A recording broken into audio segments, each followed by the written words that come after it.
by tackling the problem of functional programming in C++. Our favorite language. All right. I guess I should wear this in case I walk away. Okay, can you hear me all right? My name is Hans Fugel. I've been working at Facebook about 6 years. Before that, I did a bunch of things, including some Ruby stuff before Rails, where I picked up a lot of functional habits, actually, from Ruby, because it is a very friendly language for doing functional sorts of things, if you're of that inclination, and I discovered that I was. So I've been at Facebook. I worked in infrastructure for the most part, and that means C and C++, and so I was always kind of from afar admiring all the things going on in functional programming and wishing that I could do more of it. And then about 3 years ago, while I was working on Memcache and McRouter, Marius from Twitter came and did a tech talk at Facebook about finagle and the future monad that they use in that. If you're familiar with that, it was really interesting to me because I could see all the places I could use that in the code I was writing, if only we had that in C++. So I went looking, and C++ has a standard : future, std future, and I was like, great, maybe that. No, that is not the same thing as the futures in finagle. It actually is quite anemic because it lacks the ability to chain things together with callbacks, which we'll see is very important. So I wrote my own. And in the process, I noticed that Bartosz Miluski, if I said that correctly, was out there advocating for the same pattern in C++, but I didn't want to wait for C++ 2014, which became C++ 17. Some of these features actually are going to end up in C++ 17, but we went ahead and implemented them ourselves. They are available in open source in the Folly open source repository. I'll have a link at the end. So you're welcome to use them as well if you are burdened with writing C++. The point of this talk in this group is to kind of give some insights into how does, what happens when we mix oil and water? What happens when we start doing functional programming in C++, especially C++ 11, which has some new features. And so that's what I want to focus on. And so to make sure I don't go off into the weeds and talk about boring C++ things that are boring to you, please ask me any questions, wave at me, come up to the mic. If you ask a question from your seat, I'll try and repeat it. And I will try and put the things that I think would be most interesting at the beginning, so if we get questions and I run out of time, it means that we did all the good stuff and we didn't get to the bad stuff. If you don't ask me questions, I'll go all the way through and you'll be bored. So, first of all, what is a future? Future monad, which I can say in this room without being a jerk, is it's an asynchronous monad. It says, I've got a computation, I want to do it, I know that it's going to take a while, I don't want to wait for that computation, I want to start that computation, and then get a handle for that computation, which I can then later check for the value. I can check for the value, I can wait for the value, I can then chain them together monadically, and that's what we're talking about. These are called sometimes promises or deferreds, or there's probably 4 other names. The terminology is a mess. It depends on which language you're in. Some people use the same terminology flipped for the same things, and so it's really a mess. So we're using the terminology kind of adapted from the C++ terminology, which happens to be the same terminology that finagle used, so that's what it is. So let's see an example.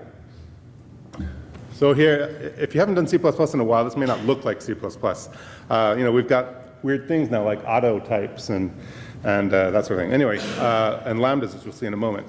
So we have a future object which results from this async fetch with some input. It doesn't matter what the input is. It doesn't matter what kind of fetch we're doing. It takes a while. Right? Memcache, database, who cares? So we're going to go do that. And then we're also going to attach a callback. So we're going to say then, and then that stuff in the middle is a C++ 11 lambda. So the little brackets, and then the parameters to the lambda, and then the body of the lambda. Okay, so this is then. Then is flat map or bind in monad terminology. So this ability to chain things together, we can then write code kind of sequentially that will happen asynchronously. So I can say do this, then do that, then do that, then do that. I get the result immediately, which is a future, and then when those things happen, they will happen one after another. Okay. If I want, after a while, if I decide now I'm ready for that answer and I have nothing else I can do, then I can say get the value and get the result. Also common is to just fire and forget. And why would you do that? Well, sometimes they have, this is being C++, we have side effects. Sometimes we just want to do things for their side effects. And so in those cases, we don't always even necessarily have to wait for the result. Now, we may like to compose them together. This is very powerful. We can put them in a vector, for example, and then we can collect them. And so when all those features are done, there was a loop or something that filled them up, then we will then do something else, and then maybe something else. And so this allows us to fan out, fan back in, and do interesting things like that. Oh, you might notice, oh, you can't even see the subtitle. Never mind. All right, so we want to avoid callback hell. At this point, I'd like to get a definition. Who would like to volunteer and define callback hell? Anybody? All right. It's when it's so heavily nested, it's like got off last race column. Yeah, okay, so heavily nested, it's off the screen. What do we have in the back? It's when the nesting is such that you don't know which closed brace is closing the That sounds almost like Lisp, I don't know. Okay, so those are both very good answers. Nesting, nested callbacks, where you end up with this thing. But there's something more insidious I would propose. There's callbacks, which are the old way of doing asynchronous programming, where you say, here's the asynchronous function, here's my input, and here's the function you call when you're done, which could be inline. But this happens all the time in C without being an inline function. It's a callback into some other place, some other code somewhere. Whether it's because you're nested or because you're in C and something and your code is scattered throughout the code base, it inverts the control. The callbacks have the control. Your callback engine has control, and you have to jump around throughout the code and keep in your head a mental model of what my program is going to do and when it's going to do it. And that's really, really painful. And so what we do with features is get that control back. So here's how we do it. With monads, we can chain these async operations together, which allows us to do kind of a, you saw one chain there, we can chain multiples, and then you can get kind of, it's not, you don't have do syntax in C++, but you can say .then, and it kind of looks pretty nice. You see your code in one place where it's supposed to be, and in the order that it's supposed to execute, without eternal nesting. You can compose them, as we saw, collect, and then you can, therefore you can do things like map, reduce, and anything else you can dream up. Unfortunately, you have to implement them yourselves, but they're reusable. Another important thing is we use the try monad, which is kind of like maybe, but you have an exception or a value, and so then that allows us to capture any exceptions that may happen that were unexpected, because exceptions are usually unexpected. Then we can capture them instead of forget about them or let them crash the program, and then you can handle them in the appropriate place.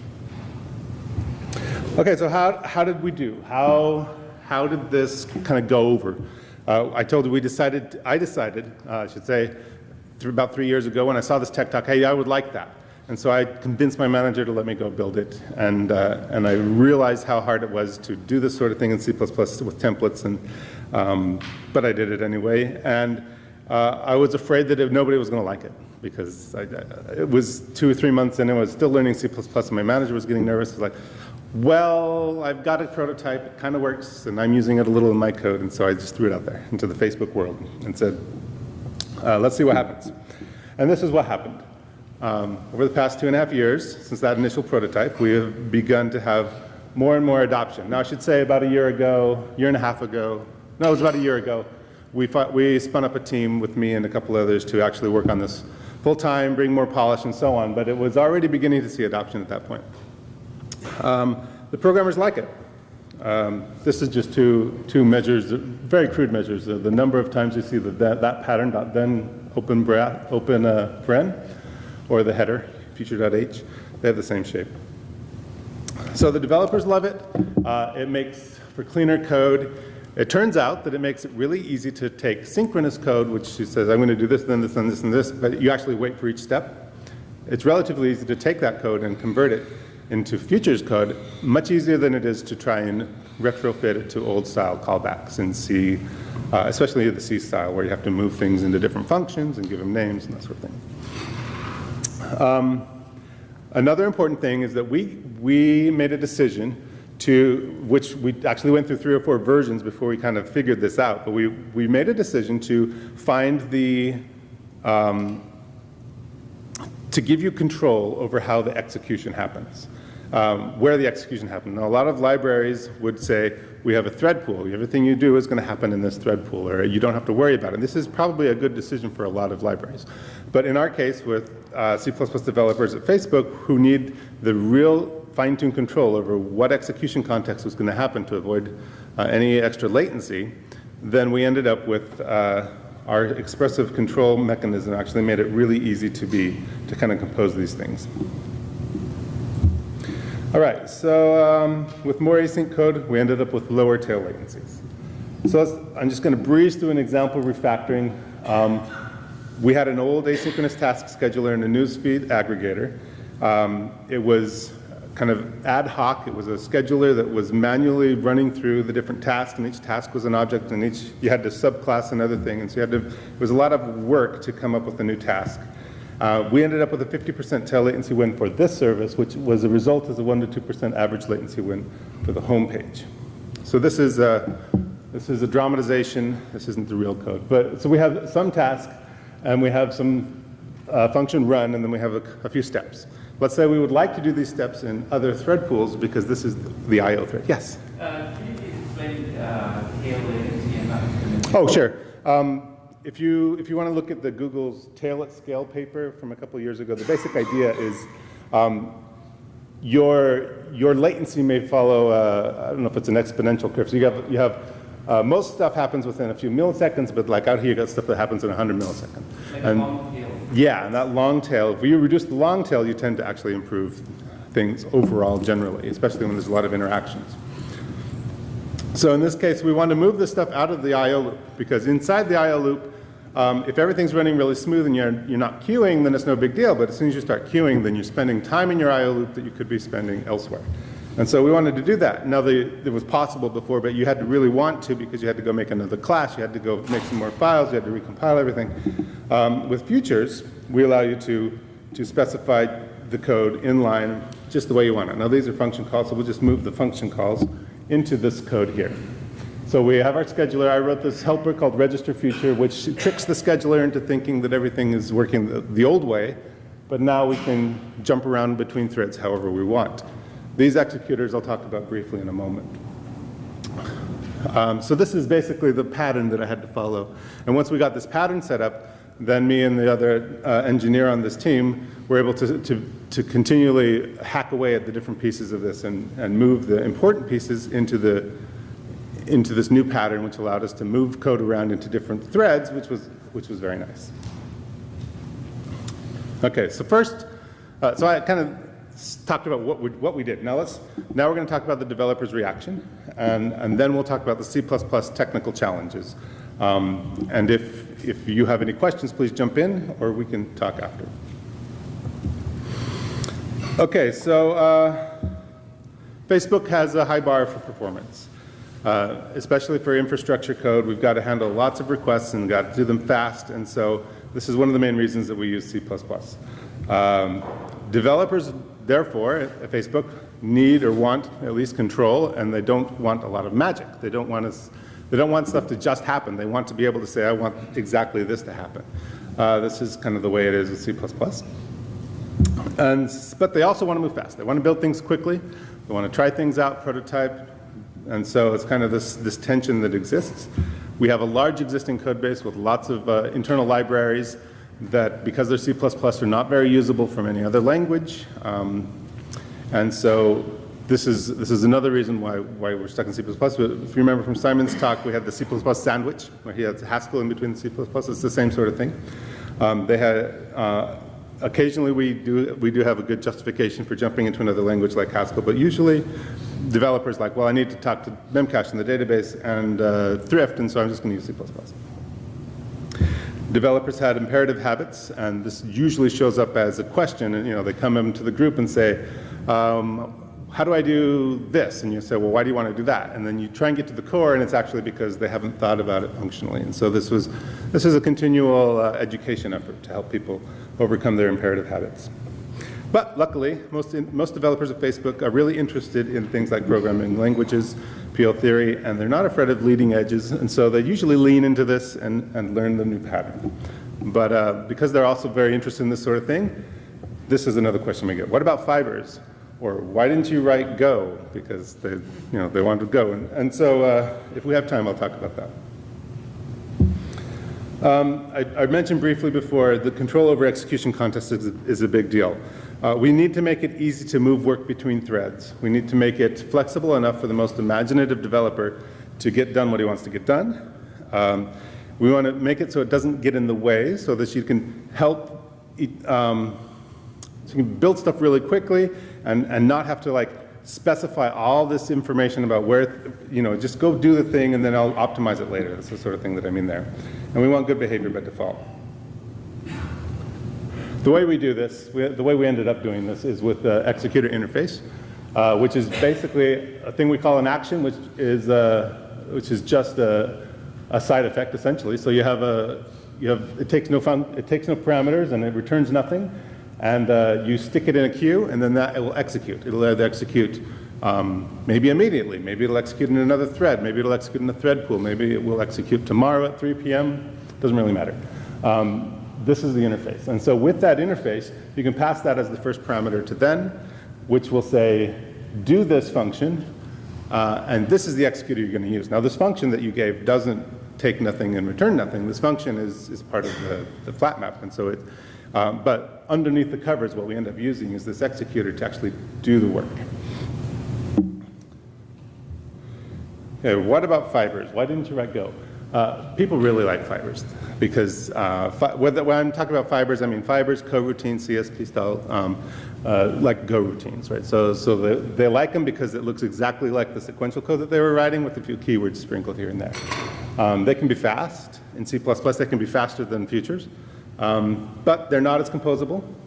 The syntactic overhead in C++ is a wash because without language support, fibers actually are not that nice. They're not that sexy. And then stack sizes are voodoo. If you break them, then your program crashes in very strange ways that are hard to debug. And they're more opinionated about scheduling than we've become. But the answer is we do have fibers also. So some of our developers use fibers. Okay, so C++ challenges. So that's all I'm going to say about developer Question? developer attitudes. Oh, yeah, question. So given that you make it really easy for people to just, plug in whatever executor they want or write their own, what have you observed developers actually doing? Like, what's their preferred? No, that's a good question. We already had some pretty nice mechanisms for creating thread pools. In fact, too nice because they make a lot of them, and so we end up with a lot of threads, most of them idle. One of the things we've decided is to try and encourage our developers to use two common thread pools, one for CPU workloads and one for I/O workloads, which is on an event base. If you're familiar with C++, C, asynchronous programming, you've got libevent, you've got some event base, and that's what's handling all the asynchronous I/O. If you've got async I/O to do, then you go into that thread, and if you've got CPU work to do, you go into this thread. And then you tune at the beginning of your program, you say, I want this many I/O threads, this many CPU threads. And it turns out that for most of what people do, that's more than sufficient. Now, most people don't believe that. But after you talk them down a little bit, then okay, yeah, so I can share this thread pool. And so that's where we're leaning. In fact, we're leaning towards making that CPU thread the default. If you don't specify any executor. Right now, it'll just execute in whatever context it's in. We'd like to make the default to jump into that CPU executor. Yes? Do you do interesting things with cluster scheduling on that or not? Is it like a single frame pool application instance? This is per box. So this is going to be a thread pool on your box. The idea is to use all your cores, your 32 cores or whatever. We don't move things around much between boxes because you're talking about now serial. I mean, we do that with thrift, but it's more explicit. Yeah. Yes. You build like vector APIs around software libraries and database. Yes, that's part of our project. In fact, I'll talk slightly later, but we have our project Wangle is the analog to Finagle, and the idea is to build services, including we've factored out the pieces of Thrift, which are doing this. So the asynchronous socket programming, all that stuff is available if you don't need Thrift. Okay, so some C++ things. Polymorphism turns out to be a problem in C++ because you need a reference or a pointer. And so you might think this would look this would work fine, but there's actually a problem here. This last line is wrong because you can do this and it won't complain, but if you assign a stack object derived to a base object foo, you actually truncate the object, and so you lose this data. It's just gone, right? So that's not so great. But this pattern on the right, where promise inherits from future, it was how Finagle implemented it. It's just the idea is that your promise is a write pointer and your future is a read pointer. And so you hide the write interface by making it a subclass, but then it's polymorphic up to the future. Well, that didn't work, so we had to come up with a different way. With object lifetime in C++, you have to manage your own memory. And so when you create a promise and that moves to some other thread, and then you grab the future from that promise, and then now you've got two objects which have independent lifetime, and either one could go away first. And so the way we came up with that was we put this core object on the heap, and promise and future are basically smart pointers with some methods. Okay? So that takes care of all the object lifetime and all the syntactic overhead of having pointers, because then you want a shared pointer. It takes care of a lot of the line noise, and so this was an interesting decision that we had to make. Move semantics in C++. If you're familiar with them, you'll know what I'm talking about. If you're not, I won't go into them here. But it turns out that it's a pain to deal with move semantics, because especially if you want to support move types and also support copy types, yeah, so there's this combinatorics problem. It's not untractable in any sense, but it's definitely a pain. Templates turn out to be kind of powerful and underpowered, and so you got all these things that you know that you can do, but it's just so hard to get there. And so templates are kind of the bane of our existence, but they are what allows us to do this monad in C++, where you don't have to rewrite the same code in every type. There's not really much more to say except the void specialization in templates. If you can avoid having a void specialization, you should. We didn't, and then we later retrofitted it so that we had unit instead of void, so that we didn't have to have the void specialization. If that went over your head, you count your blessings. Okay, so the main thing is why does C++ not have a static if? I mean, it just is really hard to do some things that should be very easy because there's no static if. Okay. That's just a summary. What the C++ challenges. So I've got a few minutes. I'm not going to go into this. I'm rather going to answer your questions. So let me skip here to the end. I'll put the slides up, and the tricks, and those are the least important bits. Okay. So, there's a new language called Rust. Is anybody looking at it? There are people that are excited about Rust. I'm not that familiar with it. Again, it comes back to this large existing code base of C++. Yeah. Yes. Yeah, go ahead. From a theoretical standpoint, have you guys proven any laws about the implementation of future that you've done for C++? That were what? Have you proven that the future implementation that you have conforms to the monad laws, et cetera? Oh, I don't think we've done a formal proof on that. I'm pretty sure it's pretty standard for implementation of the various other future implementations. So, and I know that people have talked about that, but no, I haven't done a formal. I mean, I did once go through the 3 laws and write the code in C++ that would do them, but nothing formal. Thank you. Yeah. So in your example refactoring, you had run, and it was like, do the first thing, do the next thing, do the next thing, and so you were refactoring essentially sequential programming there, and in that sort of example, fibers or threads or futures or async is sort of all the same thing in some sense. It's all. So yes. My question is really, how much do you find you're doing fan out and fan in versus just standard sequential programming. Yeah. The example was definitely very contrived. It becomes most powerful when you do fan out and fan in. We have an example on the blog post here. So if you GMP Folly Futures blog, there is an example there that has fan out, fan in, and fan back out and fan back in, and we show the code that allows you to do that. But I suppose my question is also, do you find that the sequential stuff is actually quite common? That's actually like the default? It is, yeah. Well, not usually sequential, but usually a batch style. Like batch style is very common. So I'm doing 1,000 things. I could have done them in parallel, but I didn't. And now with futures, I can generate 1,000 futures and then wait for them all to finish. And so it's kind of like do them all in parallel, but then wait. So that's what I call batch style, and that's very common. Does using futures break a lot of static analysis tools for C++? Does futures break static analysis? We use a fair bit of static analysis, ASAN and LSAN, I think, and a few others. There's nothing really about our futures library that breaks that. It's still all very C++ strong types, and if you have a memory leak, it'll catch it. So yeah. Simon has a question. Can I ask a question? Do you allow people to make blocking calls from inside a callback, and does that cause problems? That definitely would cause a problem. Well, it depends on the context and what you mean by problem, but we tend to find that if people have got to the point where they're writing a future callback, then they understand the basic idea between blocking and non-blocking calls. Most people are not doing anything. They're also not really interacting with the file system or the network directly at that point, so they're using libraries which, so not so much, I guess is my answer. Not so much. Okay, thanks.